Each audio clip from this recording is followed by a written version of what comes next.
I got to say, going through all this material on supervolcanoes, it's kind of terrifying, right? Yeah. I mean, this whole sunless sky scenario, it's like something straight out of a post-apocalyptic film. Yeah, it's definitely chilling stuff, but it's not just the stuff of movies, you know? Supervolcanoes have actually happened. They're a real part of our planet's history, and understanding them is, I think, a big part of understanding our own place on this planet. That makes sense. I'm curious, though, what got you, personally hooked on volcanoes? Was there like a moment or something that sparked your interest? I remember the first time I stood on the rim of the Yellowstone caldera. I could feel the heat rising up from the ground.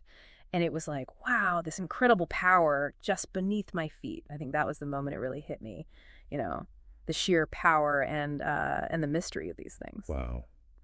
That really brings it to life. So for those of us who don't know much about them, what exactly makes a volcano a supervolcano? Yeah. They're not just like bigger versions of regular volcanoes, right? Right. It's all about the scale, the potential impact. Supervolcanoes can erupt with over 1,000 cubic kilometers of material. Just imagine an eruption so big it could bury entire cities under mountains of ash. 1,000 cubic kilometers. It's hard to wrap your head around that. So what sets them apart? Something about a caldera, right? Yeah, that's a key difference. Think of a caldera as a giant scar. It's this huge sunken area, sometimes miles across, left behind after a supervolcano erupts. Basically, when a massive magma chamber empties, the ground above collapses in, creating this huge depression. So instead of like a cone-shaped mountain, it might be like a valley or something, but with this volatile history. Exactly. That's part of what makes them so intriguing, but also, potentially dangerous. They can just sit there for thousands of years building up pressure before they unleash this catastrophic eruption. You mentioned Yellowstone. Are there other places we might know that are actually sitting on top of a supervolcano?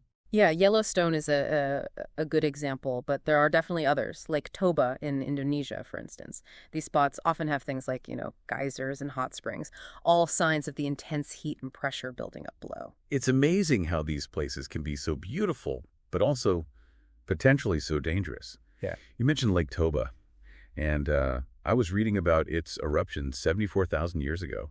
I mean, it ejected enough material to fill over 1 million Olympic swimming pools. Crazy. Yeah, the Toba eruption is it's a really stark reminder of how vulnerable we are as a species. Some scientists even think it might have triggered a volcanic winter, pushing humanity to the brink of extinction. Wow, that's really scary. Can you explain a little more about how an eruption like that happens? I mean, what are the mechanics of it?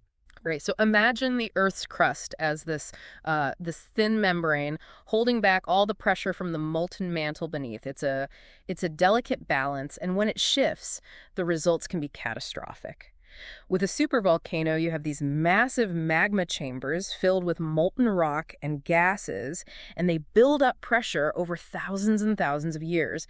Eventually, the pressure gets so intense that the crust can't hold it back any longer. So it's kind of like a pressure cooker ready to explode. In a way, yeah. And when that pressure is released, it's this massive eruption spewing out ash, lava, and gases at supersonic speeds. That sounds terrifying. So what happens afterwards? The reports I was reading mentioned this thing called a volcanic winter. Right. When a supervolcano erupts, huge amounts of ash and sulfur dioxide are blasted into the atmosphere. The ash can blanket everything for hundreds, even thousands of miles, collapsing roofs, clogging machinery, making it hard to breathe. That's already bad enough. Yeah. But the volcanic winter, that sounds even worse. How does that happen? Well, that sulfur dioxide I mentioned, it reacts with water vapor in the atmosphere, and it forms aerosols. These are tiny particles that reflect sunlight away from the Earth. And that's what causes this significant drop in global temperatures lasting for months, years, or even decades. So it's not just the initial explosion, but this chain reaction that affects the whole planet.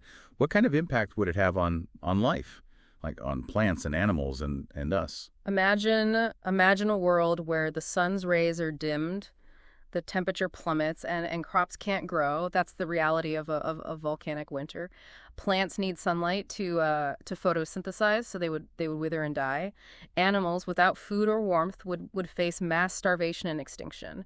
And for us humans, the consequences would be just as dire. Yeah, it's a pretty bleak picture when you think about it. I mean, agriculture would just collapse, right? Yeah. Leading to famine all over. The balance of the whole ecosystem would just be thrown out of whack. Even our infrastructure, which relies so much on sunlight and the unstable temperatures, it would be in big trouble.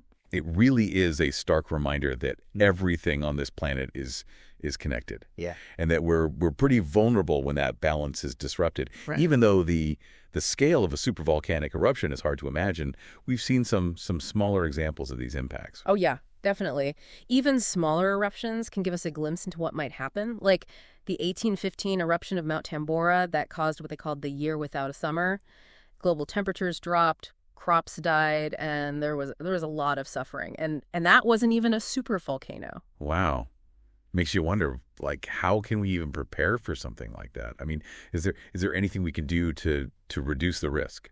That's the big question, and scientists are working on it all the time. We can't actually stop a supervolcano from erupting, but we can try to understand the warning signs better and develop better early warning systems. So what kind of signs should we be looking for? Well, scientists are tracking a lot of different things like ground deformation, changes in heat flow, and increases in seismic activity. These can be pretty subtle, but they're really important indicators that pressure is building up underground. The key is to spot these signs early enough to give people time to prepare, maybe even evacuate. Early warning is important, but what about stopping the eruption itself? Like containing it somehow? Is that even possible? There's been some talk about, theoretical ways to maybe reduce the pressure in those magma chambers, things like drilling and injecting coolants, but those ideas are still pretty far-fetched, They would be incredibly difficult and expensive to actually implement. So for now, it seems like monitoring and preparation are our best options. But knowing that these supervolcanoes are out there just waiting to erupt, it makes you think about our place in the world a little differently, doesn't it? How do we live with that knowledge? Yeah, it definitely makes you think. For me, it really emphasizes how important it is to appreciate what we have right now, the beauty of our planet, the fragility of life. It's a reminder that no matter how advanced we think we are, we're still at the mercy of nature's power. Yeah, I can see that. I guess it also changes how we see ourselves in the universe. It's easy to think we're in control, but events like these really show us that we're not. Exactly. It's humbling, right? Realizing that we're just one species among many, sharing this planet with forces that are way bigger than us. It can be a little scary, but also, in a way, it can be liberating. Liberating? How do you mean? Well, because it kind of frees us from this illusion of control, Yeah. Once you acknowledge the power of nature, once you accept that you're vulnerable, you can let go of this need to control everything. You can start to live in harmony with the planet and with each other. I like that. It's not about giving in to fear, but finding a sense of peace, even though we don't know what the future holds. Even though we've been talking about some pretty intense stuff, I actually feel kind of hopeful after this conversation. Yeah, me too. It's a hope that comes from understanding, from acceptance, and from our ability to adapt and overcome, Humans have faced some incredible challenges throughout history, and we've always found a way to survive, to rebuild, to move forward. Supervolcanoes are a reminder of the challenges we face, but they also remind us of our resilience, our ability to keep going. It's like even when we're faced with these massive challenges, life finds a way. Maybe our job isn't to try to control nature, but to learn from it, to respect it, and to find our place in it all. Well said. It's about changing our perspective, Yeah. from one of dominance to one of coexistence. We're part of this planet, not separate from it. And the more we understand that, the better prepared we'll be for whatever comes next. We've been talking about nature's power and our place in it all, and it makes me think back to that image of waking up to a world covered in ash, the sun blocked out by a super volcano. It's a powerful image, yeah. A real reminder of the forces that shape our world, forces we can't really control. It's unsettling, but also kind of awe-inspiring. Yeah. The sheer power of the earth creating and destroying.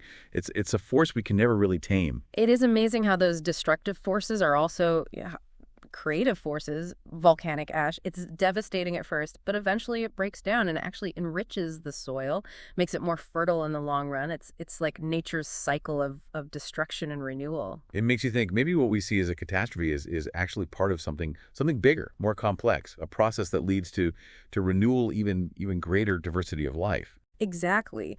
Volcanoes, they can be destructive, but they also play a vital role in the Earth's systems.